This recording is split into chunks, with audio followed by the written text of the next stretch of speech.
Parte 1. Imagine a cena. Um leito de hospital. Aparelhos apitando. O silêncio quebrado apenas pela respiração fraca de um homem. Os médicos, com seus semblantes preocupados, balançavam a cabeça. A ciência havia chegado ao limite. A medicina esgotado os seus recursos. Restava apenas a fé. Mas será que a fé, por mais poderosa que seja, poderia realmente desafiar o diagnóstico implacável, a sentença de morte já quase decretada? Essa é a história de João. Um homem como você, como eu, pego de surpresa por uma tempestade implacável. Uma doença que o consumia dia após dia. Aos poucos, a esperança se esvaia.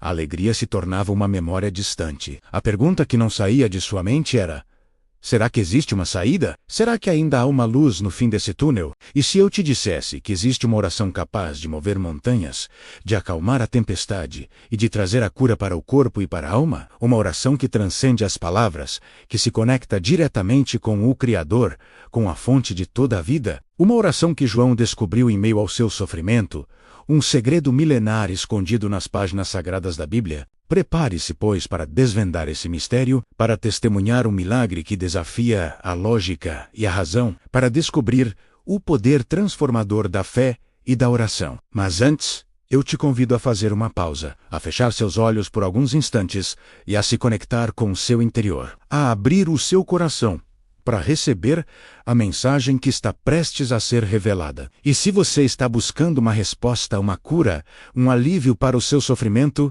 eu te peço, ore conosco. Junte-se a nós, nessa jornada de fé e esperança. Parte 2. Imagine-se à beira de um abismo. Uma dor que consome cada fibra do seu ser. Uma escuridão que parece não ter fim. Você já se sentiu assim? Preso em uma teia de sofrimento, buscando desesperadamente uma saída? Hoje, vamos desvendar um mistério ancestral. A oração que cura. Mas não uma oração qualquer, uma prece carregada de poder, capaz de tocar o coração de Deus e transformar a sua realidade. A pergunta que ecoa em nossos corações é: como acessar essa força divina? Como encontrar a chave que abre as portas da cura e da libertação? Muitos buscam respostas em fórmulas mágicas, rituais complexos ou promessas vazias. Mas a verdade, meus irmãos, é que a solução se encontra em um lugar muito mais simples e poderoso, na Palavra de Deus. Preparem seus corações, pois embarcaremos em uma jornada de fé e descoberta. Juntos, vamos investigar os segredos da oração que cura, vamos analisar testemunhos impactantes, desvendar passagens bíblicas e, acima de tudo, aprender a orar com a fé que move montanhas. Mas atenção, nem tudo que reluz é ouro. Existem armadilhas no caminho, falsas promessas que podem nos desviar do verdadeiro propósito. Será que existe um salmo específico, um versículo milagroso capaz de curar todas as enfermidades? Ou será que a cura é um processo, uma jornada de entrega e confiança em Deus? Acompanhe-nos nesta investigação e prepare-se para ter a sua fé transformada. A resposta que você procura pode estar mais perto do que imagina. Parte 3. Mas a dor persistia. Os médicos, embora atenciosos, pareciam esgotados em suas opções. Ana se sentia como um barco à deriva, em um mar tempestuoso, sem terra à vista. Foi então, em um momento de desespero profundo, que sua avó, uma mulher de fé inabalável, compartilhou um segredo com ela. Um segredo sussurrado de geração em geração.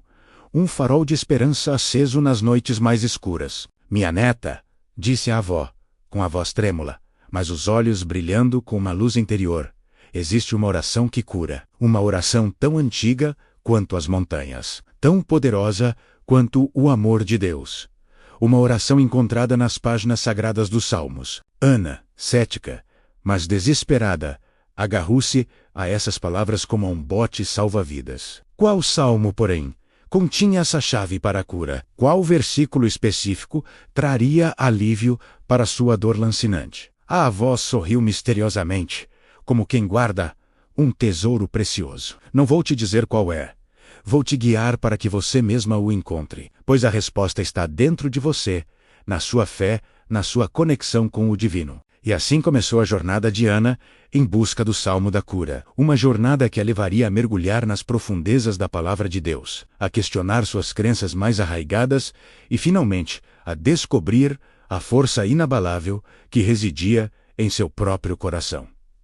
Mas qual salmo seria esse? E como essa busca transformaria sua vida para sempre? A resposta, acredite, é mais surpreendente do que você imagina. Parte 4. Então, a busca pela cura. Uma jornada tão pessoal, tão carregada de esperança, quanto de desespero. Mas será que existe um caminho, uma chave, que destrava a porta para a restauração? E se essa chave estiver escondida em um lugar que muitos subestimam, nas palavras antigas e poderosas dos Salmos? Continuemos a nossa investigação. Vamos nos aprofundar na história de Ana. Uma mulher que, como tantos, se viu confrontada com um diagnóstico que roubou a cor da sua vida. Ela sentia o medo como um nó na garganta, a incerteza como uma sombra constante. Os médicos, com toda a sua ciência, ofereciam tratamentos, mas a paz interior, aquela que antecede a verdadeira cura, parecia inatingível. Foi nesse momento de fragilidade que Ana se agarrou aos Salmos. Não como uma leitura ocasional, mas como um mergulho profundo em um oceano de fé, ela começou a orar o Salmo 30, aquele que clama: Senhor, meu Deus, a ti clamei por socorro, e tu me curaste. Ela repetiu as palavras com a convicção de quem suplica por ar, de quem sabe que a vida depende da próxima respiração. Mas por que o Salmo 30? O que o torna tão especial? Será que a resposta está na sua mensagem de gratidão pela cura já recebida? Uma antecipação da vitória que fortalece a alma? Ou será que a força reside na confiança inabalável no poder de Deus, que transforma o vale da sombra da morte em um lugar de esperança? Parte 5. Mas será que existe um padrão? Será que a fé, como uma chave mestra, abre todas as portas da cura, independentemente do caminho? Ou será que cada porta exige uma chave específica, uma combinação única de fé e palavra? Essa era a pergunta que ecoava na mente de Ana, enquanto ela vasculhava as Escrituras, buscando a resposta. Ela se lembrava das palavras de Jesus: tudo é possível ao que crê. Mas também sabia que a fé, para ser efetiva, precisava estar alinhada com a vontade de Deus. E como discernir essa vontade? Como saber qual salmo recitar? Qual oração proferir? Qual caminho seguir? Foi então que ela percebeu algo crucial. A cura não era uma fórmula mágica, mas um processo de alinhamento. Um processo de se render à vontade de Deus, de confiar em seu amor e poder, e de se abrir para receber a sua graça. O salmo era apenas uma ferramenta, um guia, um meio de expressar essa fé e essa entrega. E qual salmo seria esse? Qual a chave que abriria a porta da cura para aquele sofrimento? Será que existiria um salmo específico para cada enfermidade, para cada dor? Ou será que o poder estaria na fé com que as palavras fossem proferidas, na sinceridade do coração que as clamava? A resposta: Ana sabia. Estava mais perto do que imaginava. Parte 6. Então, a febre persistia. A dor latejava em cada fibra do seu ser. Os médicos, após incontáveis exames, balançavam a cabeça, perplexos. A ciência, com toda a sua precisão, parecia impotente diante daquele sofrimento. Mas, no silêncio daquele quarto, em meio à escuridão da noite, uma luz tênue começava a brilhar. Maria, desesperada, lembrou-se das palavras de sua avó: quando a ciência falha, a fé prevalece. E foi assim, com um coração apertado e a alma sedenta, que ela se agarrou à última esperança: a oração. Mas não era uma oração qualquer, daquelas repetidas mecanicamente. Era um clamor profundo, um grito de socorro que ecoava nos céus. Ela abriu a Bíblia, as páginas amareladas pelo tempo, e seus olhos pousaram em um salmo. Um salmo que falava de cura, de restauração, de um Deus que é médico dos médicos. Será que era esse o caminho? Será que, em meio àquela provação, a resposta estava ali, bem diante dos seus olhos? A dúvida a assaltava, mas a fé, como uma chama vacilante, se recusava a se apagar. Ela respirou fundo e começou a ler. Partiete.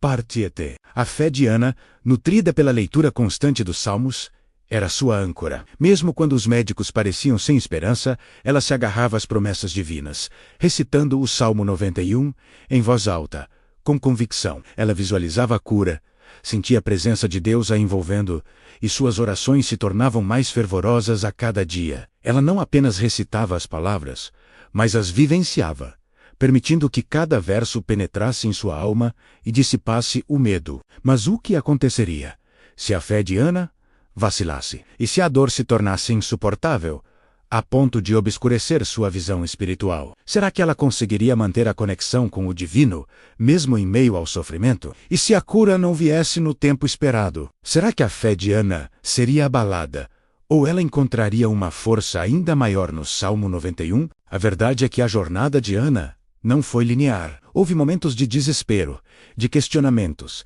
de dúvidas cruéis que a assaltavam durante a noite. Mas nesses momentos, ela se lembrava das palavras de seus pais, do poder da oração em conjunto e buscava refúgio na palavra. Ela sabia que não estava sozinha, que Deus a amava incondicionalmente e que, mesmo no vale da sombra da morte, Ele estaria com ela. E essa certeza, essa fé inabalável, era o que a mantinha de pé. Um passo de cada vez, em direção à cura. Part 8. A febre não cedia. Os médicos, perplexos, admitiam não entender a origem daquela enfermidade que consumia as forças de Ana. A cada dia, ela se tornava mais debilitada, mais distante da vida. A família, desesperada, já havia tentado todos os recursos da medicina, mas nada parecia funcionar. O diagnóstico era nebuloso. O prognóstico sombrio. Em meio àquele turbilhão de incertezas e angústia, restava apenas um caminho. A fé, a mãe de Ana, lembrando-se das palavras de consolo e esperança que sempre encontrava nos Salmos, decidiu se agarrar a essa última esperança. Ela se lembrou de um salmo em especial. Um salmo que falava sobre a cura divina, sobre a proteção do Altíssimo contra as enfermidades. O Salmo 91. Naquela noite, enquanto Ana dormia um sono agitado, a mãe, com o coração transbordando de fé, abriu a Bíblia e começou a ler o Salmo 91 em voz alta. As palavras daquele salmo ecoavam no quarto, preenchendo o ambiente com uma atmosfera de paz e esperança. Ela orou com fervor, clamando a Deus pela cura de sua filha, lembrando-o de suas promessas, de seu poder infinito para realizar milagres. Ela se entregou à oração com toda a sua alma, convicta de que Deus a ouviria e responderia ao seu clamor. Ela acreditava, com toda a força do seu ser, que a palavra de Deus era viva e eficaz, capaz de transformar qualquer situação, por mais desesperadora que fosse. Parte 9. Chegamos ao clímax da nossa investigação. Conseguimos desvendar através da fé e do testemunho poderoso que compartilhamos o mistério da cura. Mas voltemos um pouco. Relembre a escuridão, o desespero daquela mulher, os médicos descrentes, a ciência impotente. Parecia um beco sem saída, não é mesmo? Mas, em meio à noite mais densa, uma luz brilhou, a palavra de Deus. Especificamente, o Salmo 30. Este salmo não é apenas um amontoado de palavras bonitas, mas um portal para a intervenção divina. Nele, encontramos a promessa de que o choro pode durar uma noite, mas a alegria vem pela manhã. Uma promessa que ressoou no coração daquela mulher, impulsionando-a a clamar com fé. A fé, meus amigos, é a chave que destranca as portas do impossível. Foi a fé dela, combinada com a palavra poderosa do Salmo 30, que abriu caminho para a cura. A medicina não tinha respostas, mas Deus tinha. E Ele respondeu de forma surpreendente, completa e inegável. Aquele diagnóstico sombrio se dissolveu, a dor se dissipou e a vida floresceu novamente. Não foi mágica, não foi sorte. Foi o poder transformador da oração, da fé e da palavra de Deus. E o Salmo 30 foi um instrumento que Deus usou para manifestar seu amor e seu poder. Aquele salmo se tornou um farol de esperança, uma prova viva de que Deus ainda cura, ainda transforma e ainda realiza milagres. Part 10. E aqui está o ponto crucial, a verdade que ecoa através dos tempos. A cura não é apenas a ausência de doença, mas uma restauração completa, um florescer da alma e do corpo. O Salmo 30 nos ensina a clamar a Deus em nossa aflição, a reconhecer que Ele é o único que pode nos levantar do poço da desesperança. A fé, meus amigos, é a chave que destrava as portas da misericórdia divina. Lembrem-se do testemunho que compartilhamos, da jornada de fé daquela pessoa que, através da oração e da palavra, experimentou a cura que parecia impossível. Que essa história seja um farol de esperança para você. Um lembrete constante de que o poder de Deus é ilimitado e está disponível para todos que o buscam de coração. Não se contente com uma vida de sofrimento e dor. Busque a cura que só Deus pode oferecer. Comece hoje mesmo a orar o Salmo 30, a declarar as promessas de cura da Bíblia sobre a sua vida. Abra seu coração para a ação transformadora do Espírito Santo e prepare-se para testemunhar o milagre que você tanto anseia. E agora eu te convido a dar o próximo passo em sua jornada de fé. Se você sentiu o toque de Deus em seu coração neste vídeo, se você deseja experimentar a cura e a restauração em sua vida, inscreva-se no canal Orando a Palavra. Ative o sininho das notificações para não perder nenhum vídeo novo e deixe o seu like. Compartilhe esta mensagem com seus amigos e familiares para que mais pessoas possam ser alcançadas pelo poder da oração e da Palavra de Deus. Que a paz e a cura do Senhor estejam sobre você.